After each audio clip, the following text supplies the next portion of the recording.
Praise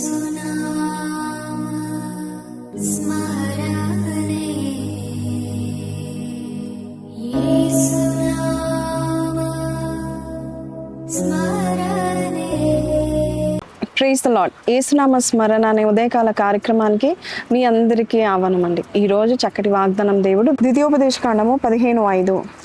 దేవుడు అయిన యెహోవా మాటను జాగ్రత్తగా వినిన ఎడల మీలో బీదలు ఉండనే ఉండరు. ఆయన ధర్మశాస్త్రాన్ని సరిగ్గా మనం పాటిస్తే, సంపూర్ణంగా పాటిస్తే పేదరికం ఉండదు అని చెప్తా ఉంటున్నాడు.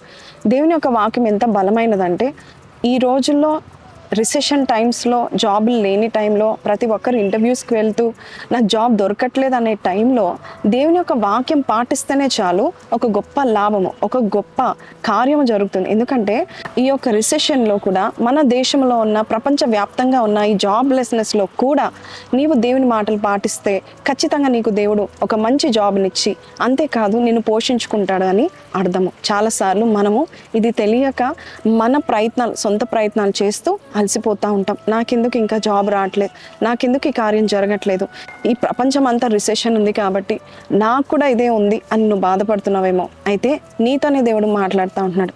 దేవుని మాటలు నువ్వు విన్నట్లయితే ఖచ్చితంగా దేవాది దేవుడు నీ కుటుంబంలో, నీ ఇంట్లో ఖచ్చితంగా ఎటువంటి పేదరికం ఉండకుండా దేవుడు చూసుకుంటాడంట. అది ఆయన ఆశీర్వాదం దేవుడు మనకు ఇవ్వబోతూ ఉంటున్నాడు. ఈ సూత్రం కనుక మనం పాటించినట్లయితే మనం పేదరికం అనేది చూడము.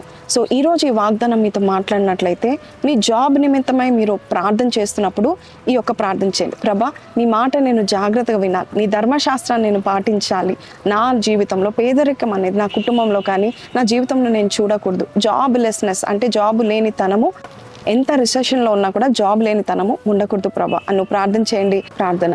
పరిశుద్ధుడా, మహోన్నతుడగు తండ్రి, నీ ఆశీర్వాదము నాయన, మా దేశంలోనే, మేము స్వాధీనపరచుకున్న దేశంలోనే పేదరికం ఉండదని నువ్వు చెప్పి ఉన్నావు నాయన.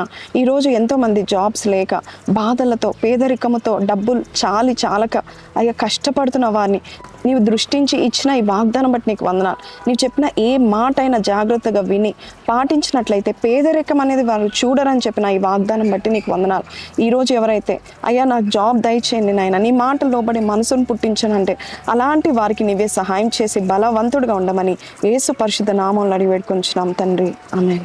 సో ప్రైజ్ లార్డ్ అండి. చక్కటి వాగ్దానం దేవుడిస్తున్నాడు. మీరు స్వాధీనపరచుకున్న దేశంలో పేదరికం మీరు ఇంకా చూడరు అంటే ఈ చిన్న సూత్రం పాటించాలని దేవుడు చెప్పాడు.